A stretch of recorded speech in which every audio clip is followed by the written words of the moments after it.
I had no idea you'd been hoarding like that. Besides, we're a married couple. There's no reason I shouldn't use our shared assets. That's right. It's worse to hide it. While looking down on me, my husband and mother-in-law kept talking as they please.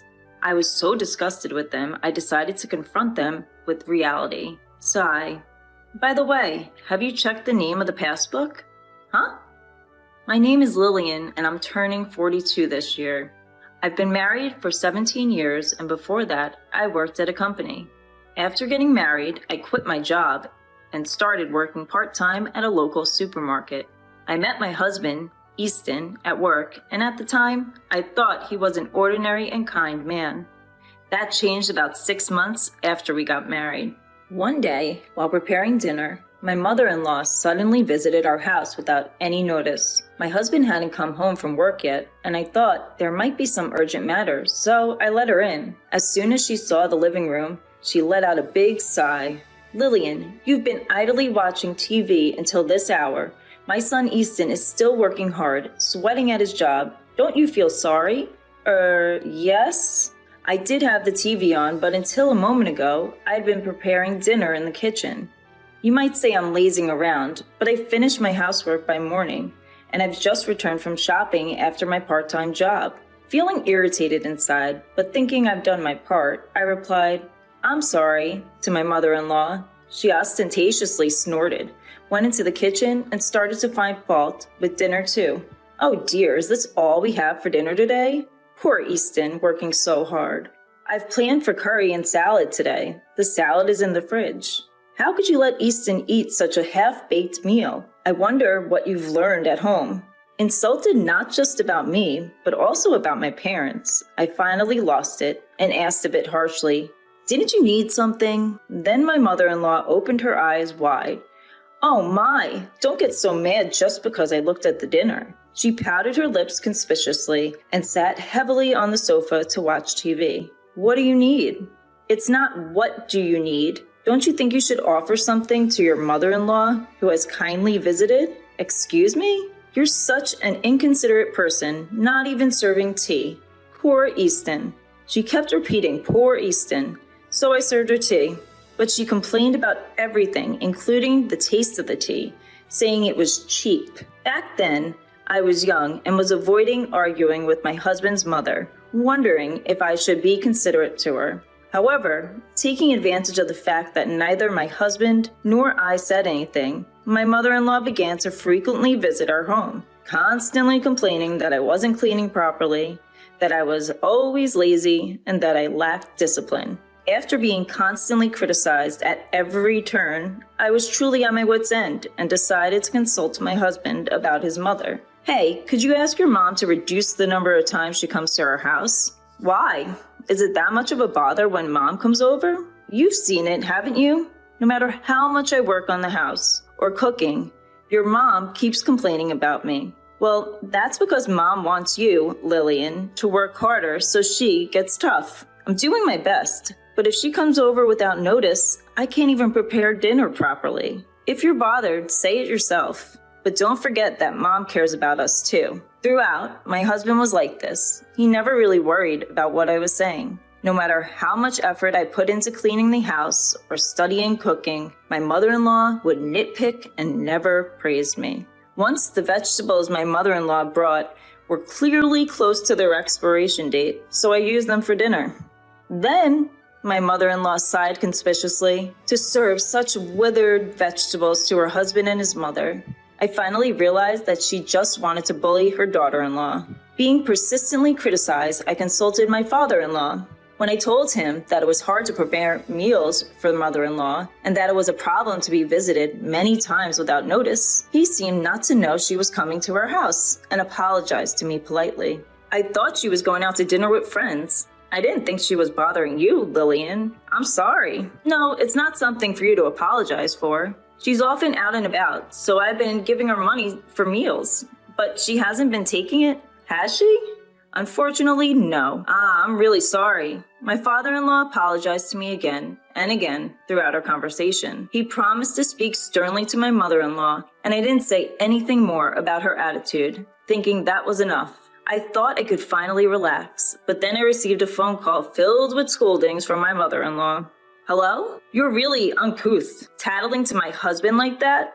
What? I've been going out of my way to check on you, and I didn't expect you to repay my kindness with such ingratitude. That's not true. I'm not repaying kindness with ingratitude. You should be the one apologizing. It's audacious to claim you're inconvenienced. I'm educating you in areas where your upbringing was lacking. You should be grateful. I understand what you're saying, but it is inconvenient when you show up without notice. Should a mother need to make an appointment to visit her own son's house? My parents wouldn't do that. How brazen you are. As a daughter-in-law, you should adapt to the rules of your husband's family. No matter what I said, she got increasingly heated and eventually started yelling so loud that I couldn't understand her, and then she hung up. I suspected she called during my father-in-law's absence, so I hesitated to consult him again, as it seemed like it would only lead to more of the same. Although the frequency diminished slightly, my mother-in-law did not stop visiting our home. My husband was in good spirits as he complained about work to my mother-in-law and received her sympathy, so it didn't look like he'd be persuading her to stop visiting anytime soon. Seeing his attitude, my mother-in-law became even more cheerful, and they both began to blame me. Lillian, you don't show enough respect to Mom. That's right, Easton, tell her more. I'm only getting a small allowance, even though I'm the one earning the money. That's terrible. What a devil of a wife you have. They continued to eat the meals I prepared while complaining about them, and they chatted and laughed in the living room I had cleaned. When I was washing the dishes, my husband would say, "At least prepare the bath," expecting me to get everything ready from the bath towels to his pajamas. My mother-in-law didn't reprimand him for it, but instead sided with him, saying, "Poor thing, having such an inconsiderate wife." I consulted with my father-in-law again and received yet another profuse apology, but I was exhausted with the fact that my mother-in-law's actions remained unchanged. Those were the days that kept on going. One day, I noticed that a necklace handed down to me by my own mother was missing. When I asked my husband, he claimed he didn't know and coldly dismissed me with, "You probably lost it due to your own carelessness.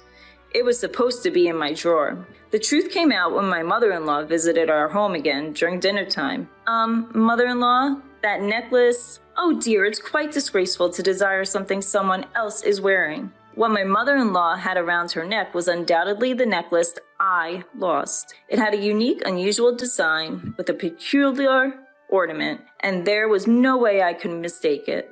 And there she was, wearing it right in front of me. Please give it back. How awful. Are you accusing me of stealing from you? It's not only desiring someone else's belongings, but also calling them a criminal that reveals your upbringing. With a triumphant smile, my mother-in-law provoked me until I couldn't hold back and reached for her necklace. Then, my mother-in-law purposefully screamed, and just then my husband, who had returned home earlier than usual, opened the front door. Seeing me, he pushed me hard. I crashed into the wall and crouched down on the spot. Looking down at me, my husband, while holding my mother-in-law's shoulder, started accusing me. Just like Mom said, "You've been bullying her while I'm not here, haven't you?" "That's right, Easton. Lillian is really terrible. I just wanted to get along." "No, listen. The necklace your mother is wearing is the one I said I lost. I don't want to hear any excuses. Mom, let's eat out tonight. You better reflect on your actions." Such a sweet boy. Easton really is a good son. With that, my husband left with my mother-in-law. At that moment, the shock of not being able to get my necklace back, along with the anger towards my husband for siding with my mother-in-law without even listening to me, made my pent-up frustrations explode, and I decided to take revenge. That same day, I had yet another talk with my father-in-law. While apologizing to me, my father-in-law listened attentively to my story. And I found out that he was also fed up with my mother-in-law's outrageous behavior. Hearing this, I decided to set up a plan. And then again, when my mother-in-law came to her house without learning her lesson, as usual, she was flaunting the necklace, enjoying my reaction. I deliberately told her, "I forgot to buy something. Could you look after the house for a bit?" Normally, she would have retorted with something like, "How dare you ask me to do something?" But this time, she smiled sweetly and said, "Of course. Why don't you take your time? You're always busy with housework." "Thank you. I'll be back in about 30 minutes. With that, I left my mother-in-law at home and went out. Alone in the supermarket parking lot, I held my pounding heart, as if testing the malice of those close to me. If I could get definitive evidence, I could take my revenge. But part of me also hoped that my mother-in-law and husband would reflect on their actions and change. Then, exactly 30 minutes later, I returned home. What I saw when I returned with shopping bags was my mother-in-law in the living room, messily eating dinner with my husband. "Oh, you were late, so we started without you. Today's dinner was more plain than usual. Don't you feel sorry for Mom?" But I asked mother-in-law to watch the house because I forgot to buy something. No more excuses. Be careful next time. Seeing my husband act even more arrogant because of my mother-in-law's presence, I couldn't help but sigh. Looking at the pot, with only bits of vegetables left, I felt more disgusted than angry at my husband, who didn't even think to leave some food for me. I guess there's no future where these two will reflect on their actions. After cleaning up dinner, I checked what happened to the trap after my mother-in-law left. As expected, it seemed like the trap had been set off. Seeing it, my husband's smirk, mocking me, looked uglier than ever. His triumphant smile was just like my mother-in-law showing off the necklace, and I couldn't help but laugh. And the day of revenge came sooner than I thought. On my husband's day off, he and my mother-in-law called me to the living room. Seeing the two of them in high spirits, I sat across from them, pretending to know nothing. "Hey, why didn't you tell us?" "What are you talking about?" "About the bank book. If you had that much money, you could have told us. Now you can show filial piety to Mom, too." "I don't understand what you're talking about." "Don't play dumb. We're talking about your bank book."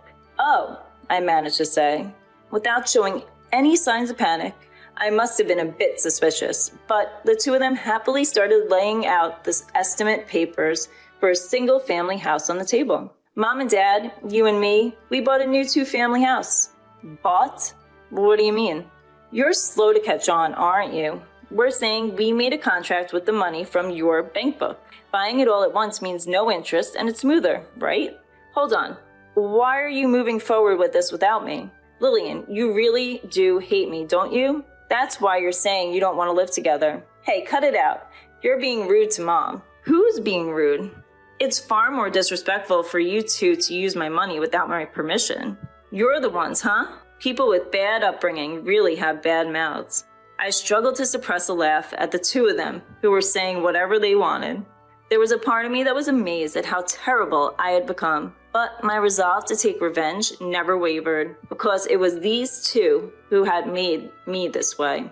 We found a perfect newly built property for sale, so we've already signed the contract. No matter what you say, it's too late now. Anyway, I didn't know you were saving up that much. Besides, we're married, so there's no reason for you to complain about using our shared property. That's right, it's worse to hide it. By the way, did you check the name on the bank book? Huh? The two of them froze at my words. Seeing that, I finally couldn't hold back and burst into laughter. The two of them peered at the name on the bank book and then looked at me with faces drained of blood. "What the hell is this? It's exactly what you're seeing. Why is it our person's name?"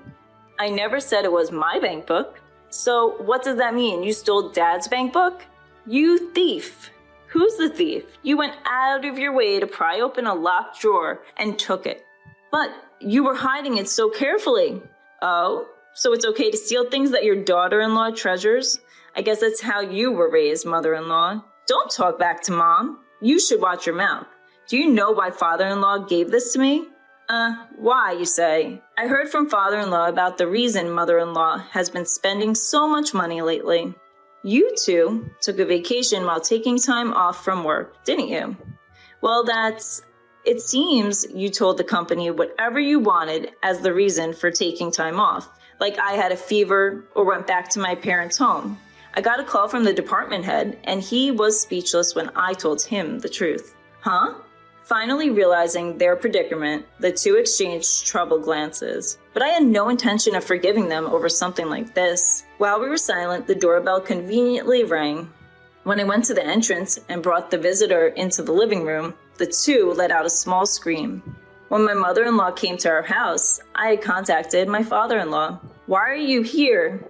I've told you countless times not to cause trouble for Lillian, but But there are no buts. When will you two start behaving properly? Dad, she had your bank book, and so what are you calling her she for? I didn't raise you to be so rude. You're old enough to know better. It's embarrassing to hear you calling mom, mom, all the time. If you can't treasure your wife, what's the point of calling her she? If you say that, she has treasured me too. Are you saying you're not being treasured? I've been working so as not to cause you trouble, and I thought I'd managed to save a decent amount of money. I've tried my best to let you do what you want without any financial constraints. And now what? You want me to overlook your mistreatment of your wife? Well, throughout this exchange, whenever they tried to make an excuse, my father-in-law would fire back tenfold until they were rendered speechless. He delivered the final blow to the two, who were shrinking and hanging their heads about the bank book. By the way, about the bank book I left with Lillian, I told her to take it as a nuisance fee because I felt bad about how much trouble you two have been causing no matter how much I warn you. No way. And you two, after stealing that money, even bought a house. What more should I do for you? The two couldn't say anything, and mother-in-law ended up being taken home by my father-in-law. Before that, I pointed at her neck and was able to recover the necklace safely. Seeing that, my husband guessed what had happened and forced his mother to bow her head. In the now quiet living room, I handed the divorce papers to my husband, who was completely deflated. Why? What do you mean, why? After all this, you still think we can stay married? But you're only mad at mom. Of course I'm disgusted with you too. No, I won't divorce.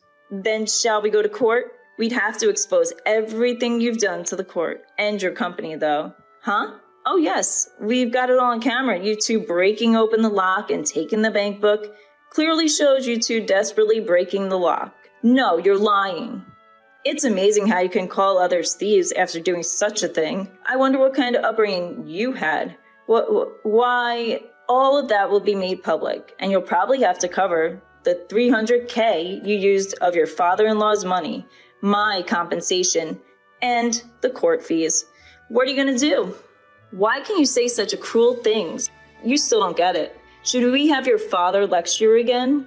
I accepted the divorce papers from my dejected husband and finally became a free woman. As for the $300K I received from my father-in-law, I decided to accept it again as a nuisance and consolation fee for my ex-husband and ex-mother-in-law. The two of them, under my father-in-law's supervision, had to work their fingers to the bone to repay him a total of 60 million yen. Once, I received an email from my ex-husband to a free email address seeming to ask for a reconciliation, but I ignored and deleted it. Thanks to being free from my source of stress, my health has improved, and I'm spending my time freely with the money I received from my father-in-law.